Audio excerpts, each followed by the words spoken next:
Hello बच्चों, good evening.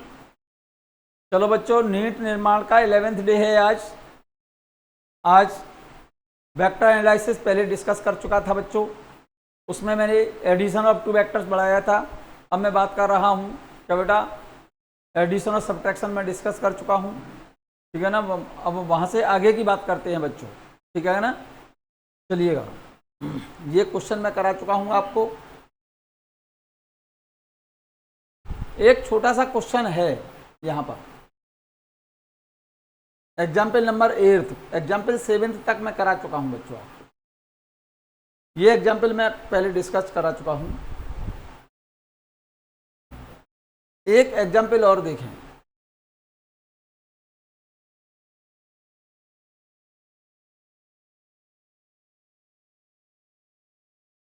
ध्यान दो यहाँ पर,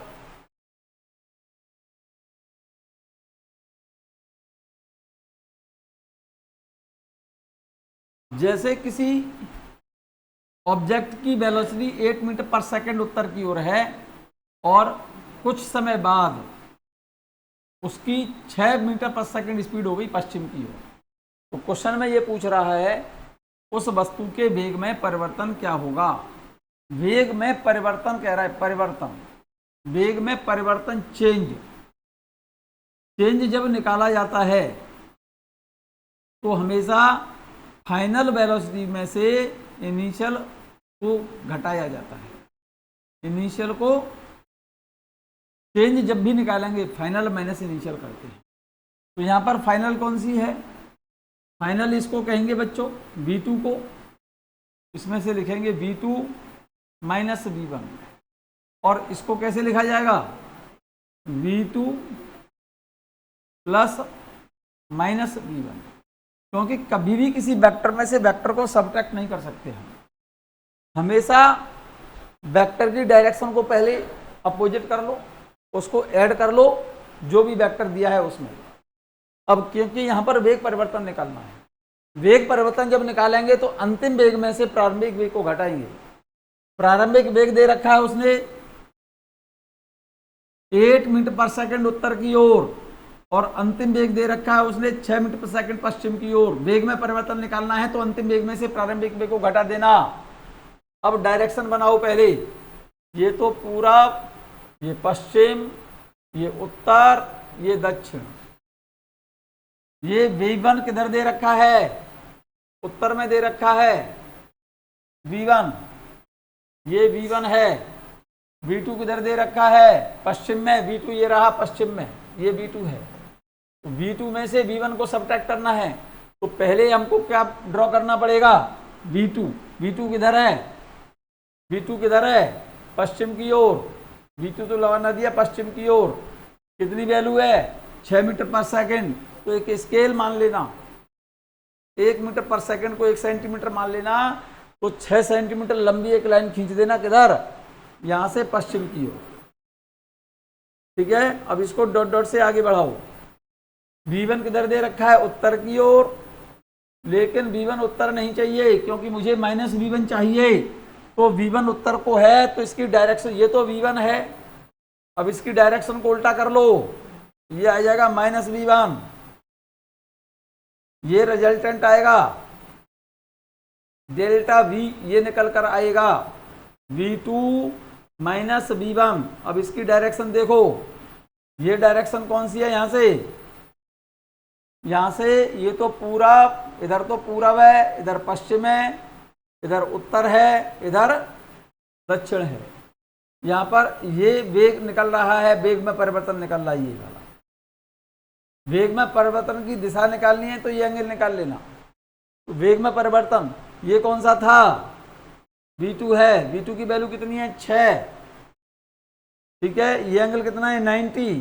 तो 6 का स्क्वायर प्लस 8 का स्क्वायर बराबर ये आ जाएगा, वेग का परिमाण निकल आएगा। यहाँ पर इस वेग का परिमाण 6 का स्क्वायर कितना होता है, वेग में परिवर्तन का परिमाण कहते हैं उसका न्यूमेरिकल मान, पाइथागोरस लगा देना।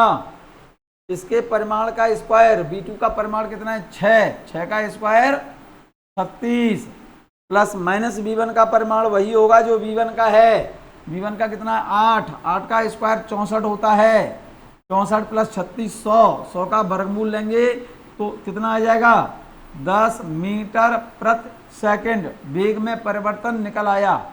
अब इसकी दिशा लिखेंगे, वेग में परिवर्तन देखो ये तो पूरब, ये पश्चिम, ये उत्तर, ये दक्षिण, इतने डिग्री पश्चिम से इधर दक्षिण की ओर इतने डिग्री हो, ये डिग्री कितना आएगा tan थीटा बराबर निकाल लो परपेंडिकुलर बाई बेस। परपेंडिकुलर कितना है v1 कितना है 8, बेस कितना है v2 कितना है 6, तो tan थीटा आ जाएगा यहाँ पर tan थीटा इक्वल टू आ जाएगा 8/6 4/3, तो थीटा इक्वल टू आ गया tan इनवर्स 4/3।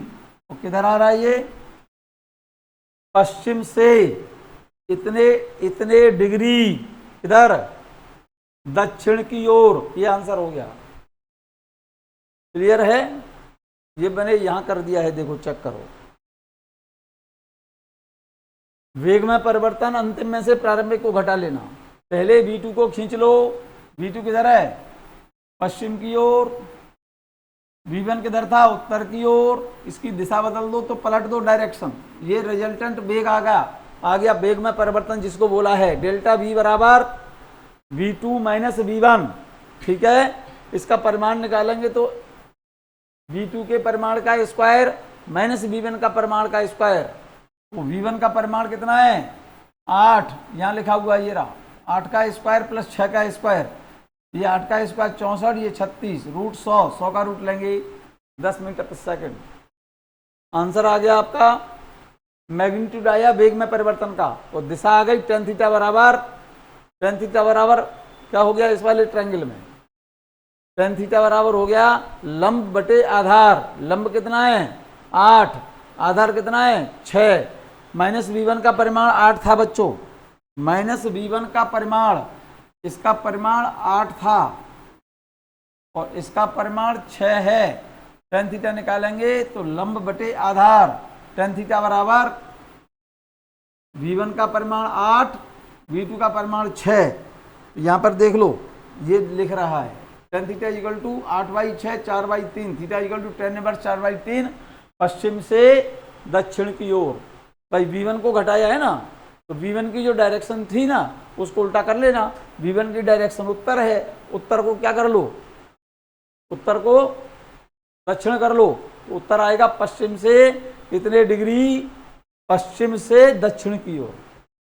जिसे घटाया है उसकी डायरेक्शन को उल्टा कर देना, v1 को घटाया है v1 को, तो इसकी डायरेक्शन को आंसर जब डायरेक्शन लिखे ना इसकी डायरेक्शन को उल्टा कर लो, उत्तर को क्या कर लेंगे दक्षिण, तो आंसर आ गया पश्चिम से इतने डिग्री दक्षिण की ओर। क्लियर। नेक्स्ट क्वेश्चन देखो, ध्यान दो।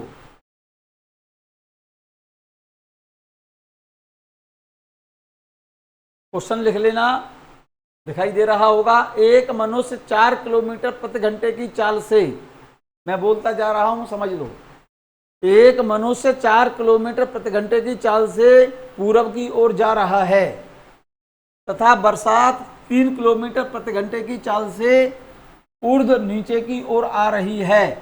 तो क्वेश्चन में पूछा है मनुष्य के सापेक्ष बरसात का वेग ज्ञात करो। किसके सापेक्ष पूछ रहा है? मनुष्य के सापेक्ष पूछ रहा है बरसात का वेग। और कहीं भी सापेक्ष वेग आ जाए तो जिसका वेग पूछ रहा है, मनुष्य के सापेक्ष बरसात का वेग पूछ रहा है, जिसका वेग पूछ रहा है उसके वेग में से बरसात का वेग पूछ रहा है। किसके? जिसके सापेक्ष पूछ रहा है ना, बरसात का वेग पूछ रहा है मनुष्य के सापेक्ष, तो जिसका वेग पूछ रहा है उसके वेग में से दूसरे का वेग घटा देना, उसका वेग घटा देना जिसके सापेक्ष पूछ रहा है।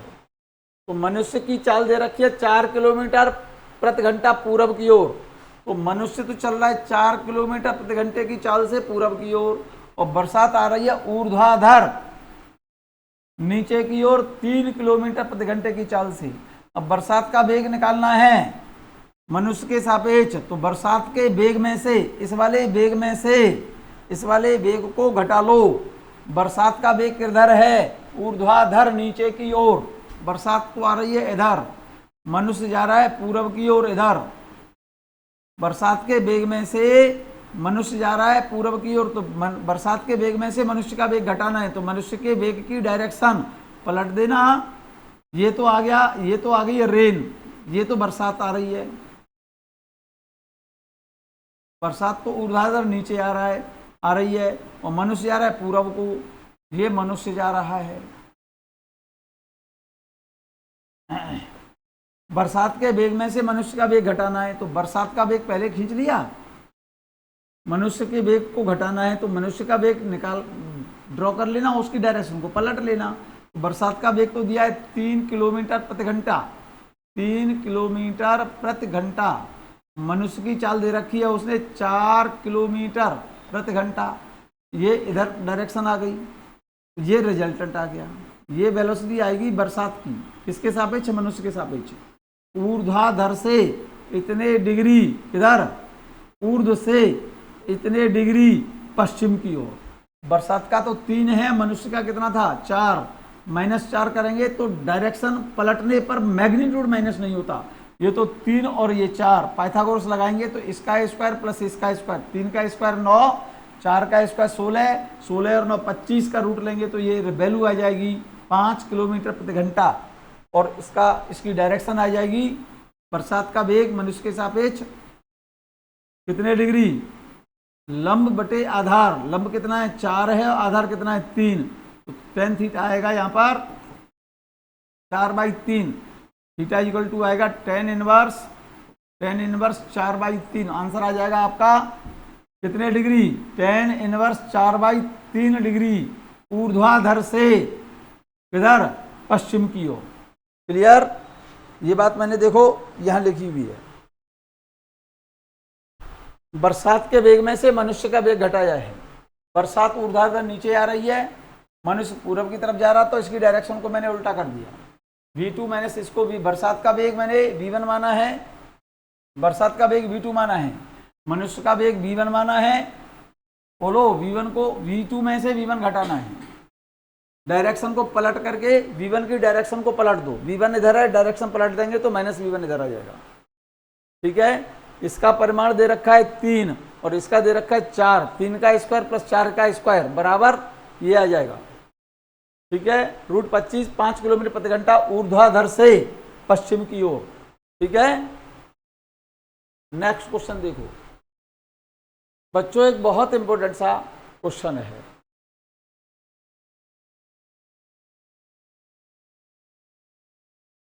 ध्यान दीजिए।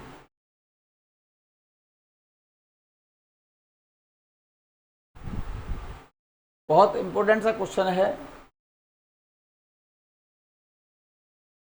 ये। क्वेश्चन जरा देखें जरा ध्यान से। एक वस्तु नियत चाल से वृत्तीय पथ पर चक्कर लगा रही है, जैसा कि पिछले पृष्ठ पर दिए गए चित्र में प्रदर्शित है। यहाँ पर मैंने चित्र नहीं बनाया हुआ है, पिछले पृष्ठ पर जो चित्र दिया हुआ है वो चित्र मैं यहाँ बना दे रहा हूँ। यहाँ पर जरा ध्यान दें, मैं थोड़ा सा इसको वाइट कर रहा हूँ। देखो, जो पिछले पृष्ठ पर चित्र की बात कर रहा है वो चित्र ये वाला है। एक वस्तु नियत चाल से एक समान वृत्तीय पथ पर चक्कर लगा रही है। इस तरह से जब कोई वस्तु बिंदु इस वाले बिंदु पर है, यहाँ पर इसके वस्तु के वेग की दिशा ये होगी स्पर्श रेखीय। जब वस्तु यहाँ पहुंचेगी तो उसके वेग की दिशा ये होगी, वेग v1 और ये v2। त्वरण केंद्र की ओर होता है, ये इसको अभिकेंद्रीय त्वरण कहा जाता है। बल भी केंद्र की तरफ होगा, इसको अभिकेंद्र बल कहा जाता है। अब क्योंकि वेग इधर है तो इसका संवेग भी इधर ही होगा। इस बिंदु पर वेग v1 जिधर है उधर ही इसका संवेग होगा p1। यहाँ पर v2 है तो इधर ही संवेग होगा p2। ठीक है? यहाँ पर त्वरण है a1 मान लो तो यहाँ पर a2 होगा, यहाँ पर बल F1 मान लो तो यहाँ पर बल ये F2 होगा। क्लियर है? ये एंगल बच्चों थीटा है। तो बिंदु ए से बिंदु बी तक जब वस्तु पहुंचेगी तो इसके वेग में परिवर्तन आपको निकालना है, संवेग में परिवर्तन आपको निकालना है। अभिकेंद्र त्वरण में, जैसे यहां पर अभिकेंद्र त्वरण यहां पर है, जब वस्तु यहां गई तो त्वरण यहां पर हो गया। वस्तु यहां पर है तो बल इधर है, वस्तु यहां पहुंच गई तब बल इधर हो गया। भाई जिधर त्वरण होगा उधर ही तो बल होगा। तो वेग में परिवर्तन पूछ रहा है, वेग में परिवर्तन पूछ रहा है, v2 माइनस v1 लिखेंगे, या संवेग में परिवर्तन पूछ रहा है तो p2 माइनस p1 लिखेंगे। मेरे साथ साथ लिख लेना बच्चों। त्वरण में परिवर्तन पूछ रहा है, मैं एक फॉर्मूला बताऊंगा कॉमन, आप इसको लिख लेना। बल में परिवर्तन पूछ रहा है तो F2 माइनस F1। सभी बच्चों से कह रहा हूं, एक समान वृत्तीय पथ पर वस्तु के वेग, संवेग, त्वरण और बल, इनके परिमाण तो हर एक बिंदु पर समान रहेंगे, लेकिन दिशा लगातार बदलते रहने के कारण इनके, क्योंकि दिशा बदल रही है तो इसलिए वेग में भी परिवर्तन होगा, संवेग में भी परिवर्तन होगा, त्वरण में भी परिवर्तन होगा और बल में भी परिवर्तन होगा। ठीक है? तो ए से बिंदु बी तक जाने में वेग में परिवर्तन जब निकालेंगे, ठीक है ना, तो इसका सूत्र क्या लगाएंगे?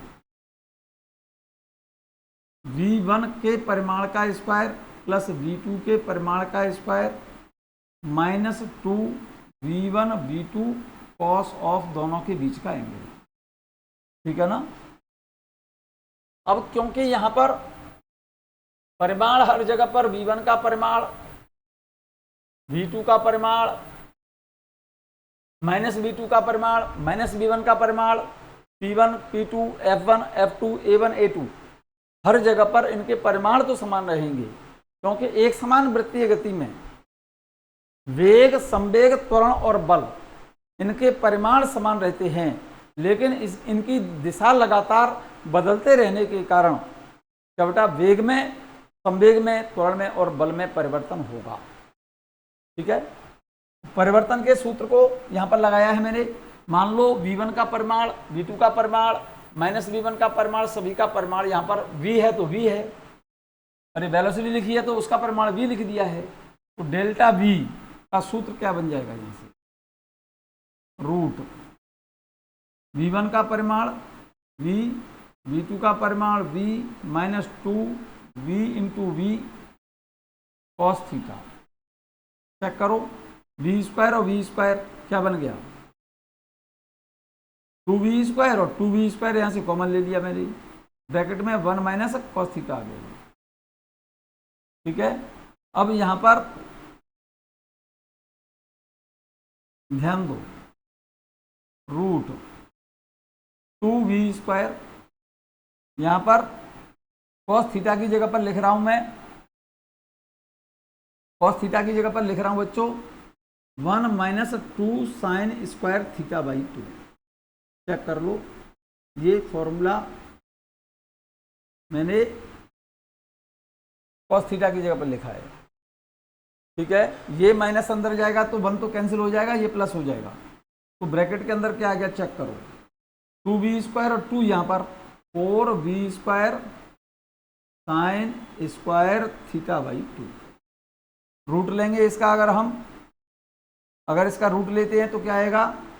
4 का रूट तो 2 आ गया, v स्क्वायर का v आ गया, साइन स्क्वायर थीटा बाई 2 का रूट आ गया sine theta by 2, theta by 2।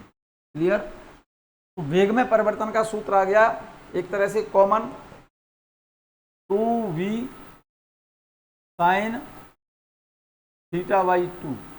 Similarly same इसी तरह से संवेग में परिवर्तन का सूत्र आएगा 2p साइन थीटा बाई 2, लिख लेना, कॉमन फॉर्मूले ये। त्वरण में परिवर्तन आएगा 2a साइन थीटा बाई 2। बल में परिवर्तन का सूत्र आएगा 2a साइन थीटा बाई 2। यहां पर ये नोट कर लेना बच्चों।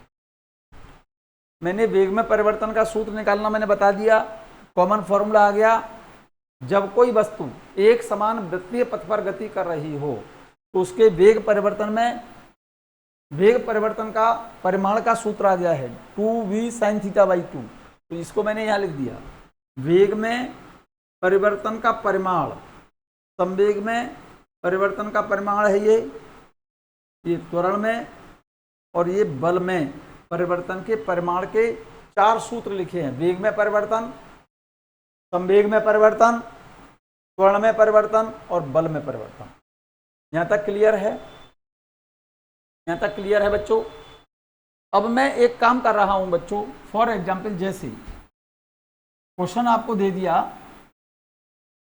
कोई वस्तु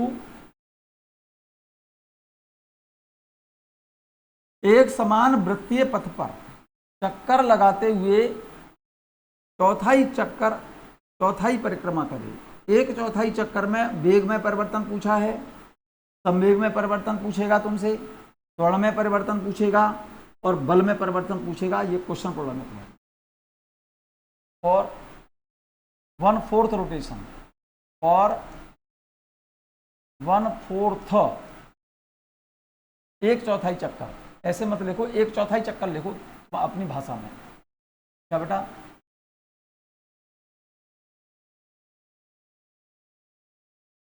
एक चौथाई चक्कर, एक चौथाई चक्कर में एक चौथाई चक्कर, एक चौथाई चक्कर में थीटा कितना आएगा? एक चौथाई चक्कर में थीटा 90 हो जाएगा। भाई एक चौथाई चक्कर तो समझ रहे होंगे भाई, ये सर्कुलर पाथ, ए से वस्तु बी पर पहुंच गई तो ये एंगल कितना हो गया? थीटा की जगह पर 90 डिग्री हो जाएगा। तो ये एक चौथाई चक्कर में थीटा की जगह पर 90 लिख दो, वेग में परिवर्तन कितना आ जाएगा? Delta v equal to 2v sine 90/2 और 2v साइन 45। तो वेग में परिवर्तन क्या आ जाएगा? वेग में परिवर्तन आ जाएगा 2v साइन 45 की वैल्यू होती है 1/√2। √2 से 2 क्या बार कट जाएगा? √2 टाइम्स, तो आंसर आ जाएगा v√2। चौथाई चक्कर में वेग परिवर्तन आएगा v√2, संवेग में परिवर्तन आएगा p√2। ठीक है। त्वरण में परिवर्तन का सूत्र आएगा a√2।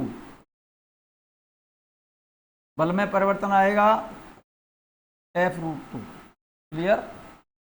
अगर यहीं पर एक चौथाई की जगह पर आधा चक्कर होता बच्चों तो ये कितना लिख देते? पूरा आधा चक्कर के लिए कितना लिखते? 180 लिखते। यहाँ पर 180/2 लिखते तो साइन 90 की वैल्यू 1 होती। तो आधा चक्कर में लेंगे तो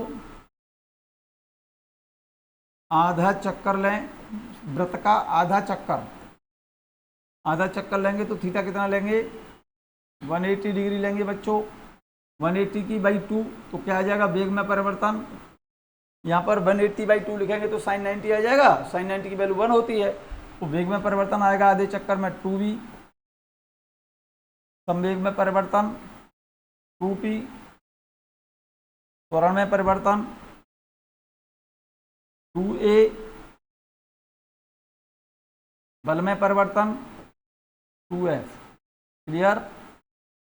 अगर 3/4 लेते तो एक चौथाई की जगह पर 3/4 लिखते तो यहाँ 270/2 साइन 135, साइन 135 की वैल्यू वही होती है जो साइन 45 की होती है।